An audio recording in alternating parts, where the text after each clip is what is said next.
علمی دنیا کے معزز دوستو، السلام علیکم۔ اورنگزیب کی وفات مغل حکومت کے زوال کا نقطۂ آغاز تھا، جو برصغیر کی سیاسی بدامنی، معاشی و معاشرتی بدحالی اور اخلاقی و مذہبی بدنظمی کا آغاز ثابت ہوا۔ مغل حکومت کے زوال کا بنیادی سبب ولی عہدی اور تخت نشینی کے لیے کسی اصول و قواعد کا نہ ہونا تھا۔ اسی لیے آپس میں جنگیں ہوتی تھی اور ہر کوئی تخت شاہی پر اپنے عزیز و قریب کی لاش سے گزر کر براجمان ہوتا تھا۔ اورنگزیب کی وفات کے 10 سال کے عرصے میں وراثت تخت کے بارے میں 7 بار لڑائی ہوئی، جس سے زوال کی رفتار اور تیز ہو گئی۔ شہزادوں کی آپس کی خانہ جنگی سے موقع پا کر مرہٹوں نے اپنی اس فوجی طاقت اور قوت کو جمع کرنا شروع کر دیا جس طاقت کا اورنگزیب قلع قمع کر چکے تھے۔ شہزادوں کی ناقابت اندیشی سے مرہٹوں کو سنبھلنے کا موقع مل گیا تھا۔ شہزادوں اور ان کے بعد والے بادشاہوں کی غفلت کی وجہ سے مغل حکومت کے خلاف 3 دشمن طاقتیں تیار ہو چکی تھیں: مرہٹے، سکھ اور جاٹ۔ یہ تینوں آزاد طاقتیں موقع بموقع دلی اور اس کے اطراف میں لوٹ مار کرتے رہتے تھے۔ مرہٹوں کی طاقت اس قدر بڑھ گئی تھی کہ انہوں نے اکثر ہندوستان کو فتح کر لیا تھا اور لال قلعہ پر بھی قبضہ کر لیا تھا۔ مرہٹوں نے طاقت کے نشے میں عوام پر ظلم و زیادتی شروع کر دی تھی۔ اس زمانے میں مرہٹوں کی ہنگامہ آرائیوں سے مسلمان، ہندو سب ہی پریشان تھے۔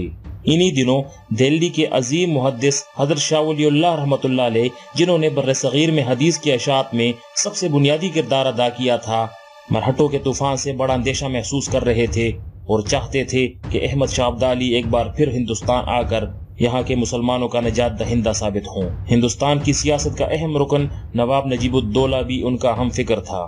یہ احمد شاہ ابدالی کے بڑے عقیدت مند تھے۔ اس سے قبل ابدالی یہاں 4 بڑی مہمات کر چکا تھا، مگر اب حالات بتا رہے تھے کہ جب تک بت پرستوں کی سرزمین کے قلب میں گھس کر مرہٹوں کی کمر نہ توڑ دی جائے، یہاں کے مسلمانوں کا مستقبل ہرگز محفوظ نہیں رہ سکتا۔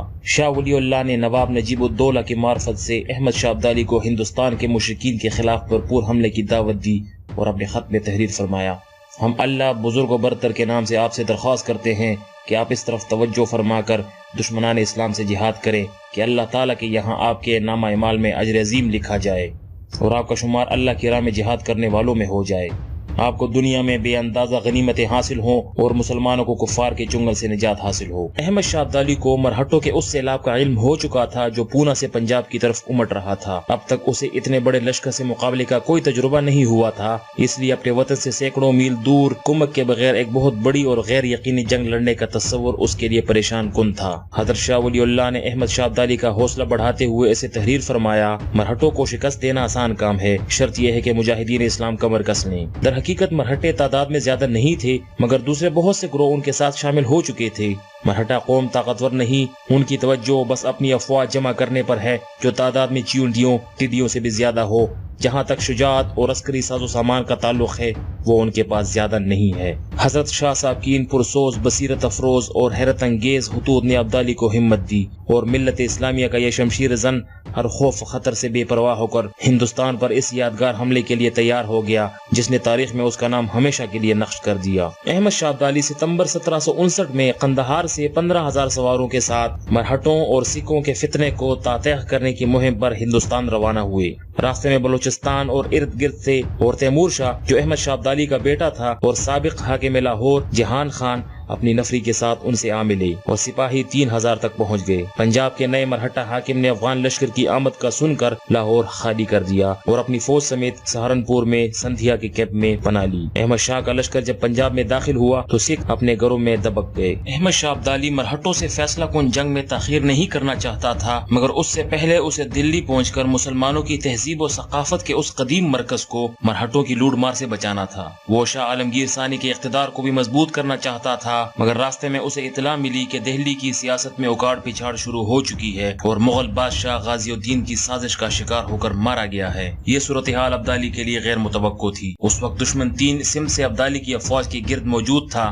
دلی میں غازی الدین اور مرہٹا سردار جنکو راؤ جی، ڈیتا جی سندھیا دلی کے راستے اور ہولکر دریا جمنا کے ساحل پر اپنی فوج لیے کھڑا تھا۔ ابدالی سہارنپور پہنچا تو نواب نجیب الدولہ، حافظ رحمت خان، سعد اللہ خان، عنایت خان قطب خان اور دیگر روہیلا عمرا نے 10,000 سپاہیوں کے ساتھ ان کا استقبال کیا۔ یہ 40,000 کا لشکر دلی کی طرف روانہ ہو گیا۔ جنوری 1760 کو دیتا جی سندھیا 20,000 کا لشکر لے کر ابدالی فوج کے مقابلے پر نکل آیا۔ ایک خونریز مارکے کے بعد مسلمان فتح یاب ہوئے اور دیتا جی گھوڑے سے گر کر مارا گیا۔ اس شاندار فتح کے بعد احمد شاہ ابدالی دلی سے 5 میل دور حضرت خواجہ نظام الدین اولیاء کے مزار پر حاضری کے لیے روانہ ہوئے۔ دلی کی حفاظت کے لیے چند دن قیام کیا، پھر سرکش جاٹوں کے رہنما راجہ سورج مل کو سزا دینے کے لیے جنوب کا رخ کیا۔ فروری میں جاٹوں کے مرکز پر حملے کیے، جس سے جاٹوں میں بددلی پھیل گئی۔ ان کا مقصد صرف یہ تھا کہ جاٹوں کو مرہٹوں کے ساتھ ملنے سے روکے اور اپنی طرف الجھائے رکھے۔ یہ مقصد پورا ہوتے ہی اس نے مرہٹوں کے اس لشکر کی جانب کوچ کیا جو دلی کے آس پاس دریا جمنا کے پار منڈلا رہا تھا۔ احمد شاہ اسے دلی پر قبضہ سے روکنا چاہتا تھا، مگر مرہٹا سردار ہولکر نے احمد شاہ کا سامنا نہ کیا۔ وہ کبھی ریگستانوں اور کبھی جنگل میں غائب ہو جاتا اور اچانک ابدالی فوج پر حملہ کر کے پھر روپوش ہو جاتا۔ یہ مارچ کا مہینہ تھا۔ ابدالی فوج نے ہولکر کے لشکر کا پڑاؤ معلوم کیا اور رات کی تاریکی میں حملہ کر کے مرہٹوں کے چھکے چھڑا دیے۔ ہولکر نے جم کر لڑنے کی بہت کوشش کی، مگر اس زوردار لڑائی میں مرہٹوں کے کئی بڑے سردار اور سپاہی مارے گئے۔ ہولکر صرف 300 آدمیوں کے ساتھ جان بچا کر بھاگ سکا۔ دلی پر قبضے کا خیال ترک کر کے اب وہ آگرہ کی طرف دوڑ رہا تھا۔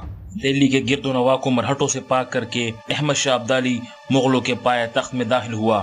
اس نے شہر کے نظم کو درست کیا اور قلعے سمیت تمام دفاعی انتظامات کے استحکام کا کام شروع کرایا۔ کچھ دنوں بعد ابدالی نے 2000 سپاہی دلی کی حفاظت کے لیے چھوڑ کر 72 میل دور جمنا کے مشرقی کنارے پر انوپ شہر کو اپنی چھاونی بنایا۔ اب اسے مرہٹوں کے رد عمل کا انتظار تھا۔ 1760 کا تقریباً پورا سال احمد شاہ ابدالی اور مرہٹوں کی جھڑپوں میں گزرا۔ مرہٹے کسی میدان میں اپنی پوری طاقت سامنے نہ لائے۔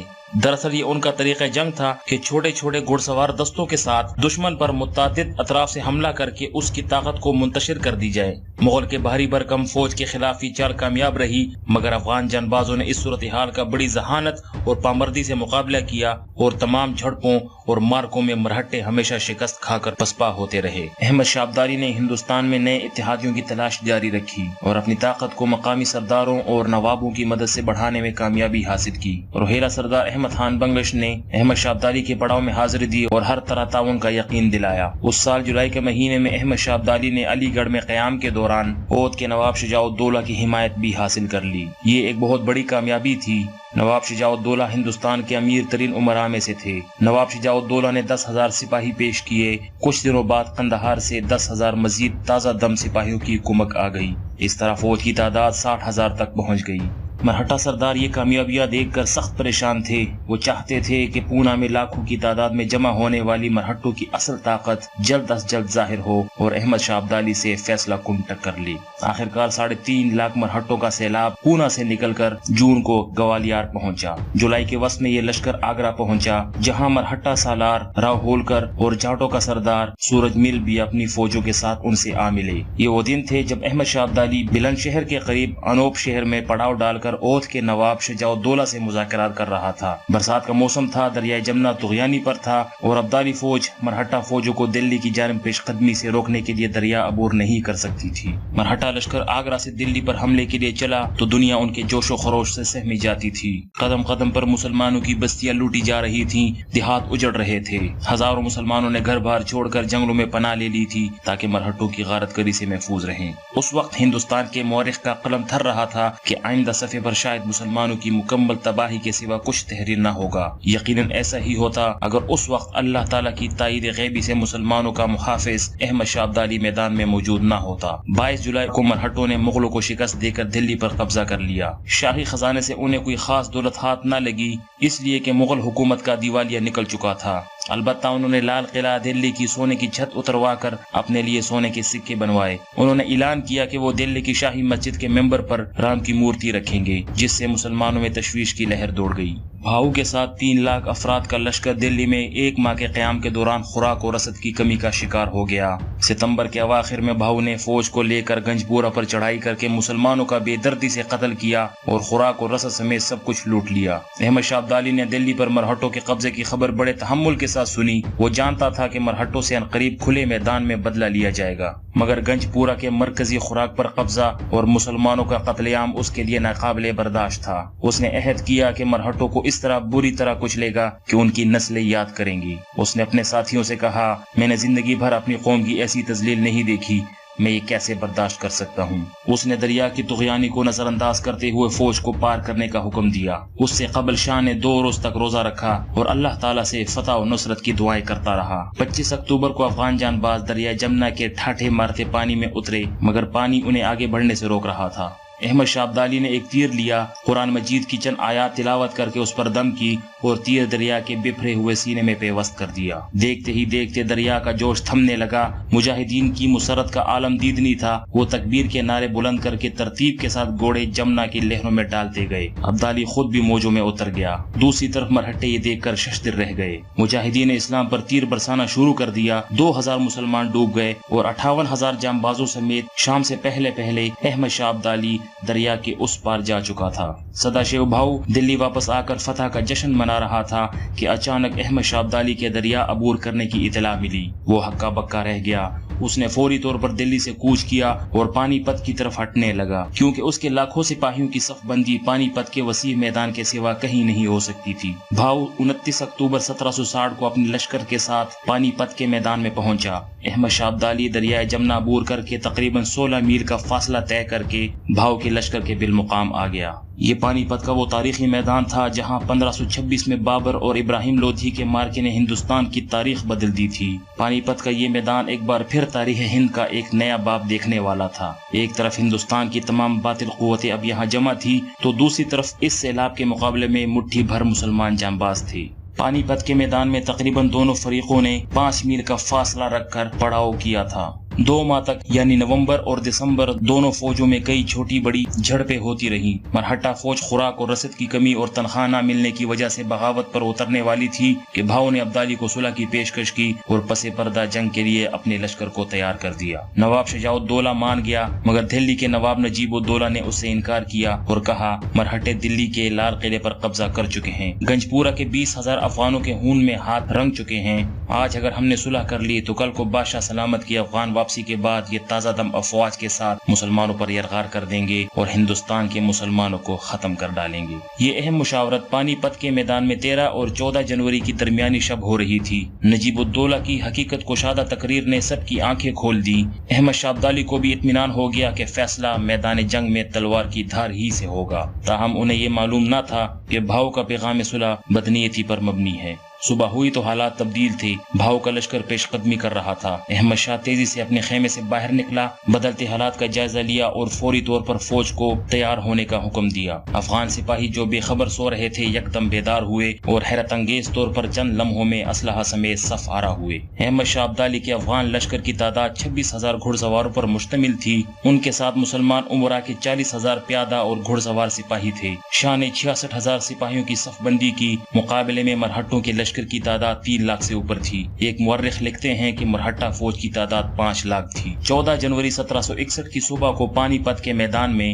دونوں فوجوں میں گھمسان کا رن پڑا۔ یہ جنگ طلوع آفتاب سے شروع ہوئی جبکہ ظہر کے وقت ختم ہو گئی۔ روہیلا سپاہیوں نے بہادری کی داستان رقم کی۔ ابدالی فوج کے سپاہیوں کا رعب مرہٹوں پر چھایا رہا۔ آخرکار زبردست لڑائی کے بعد سپہر کو مسلمانوں نے 3 لاکھ مرہٹوں کے سیلاب کو کچل کر فتح حاصل کر لی۔ اس تاریخی جنگ میں 20,000 کے قریب مسلمان جانباز شہید ہوئے اور 1 لاکھ سے زیادہ مرہٹے مار کر جہنم رسید کیے گئے۔ 22,000 مرہٹے پکڑ کر قیدی بنا لیے گئے۔ 50,000 کے قریب بھاگنے اور بستیوں میں چھپنے کے دوران مارے گئے۔ بمشکل 1 لاکھ سے کم سپاہی بھاگنے میں کامیاب ہوئے۔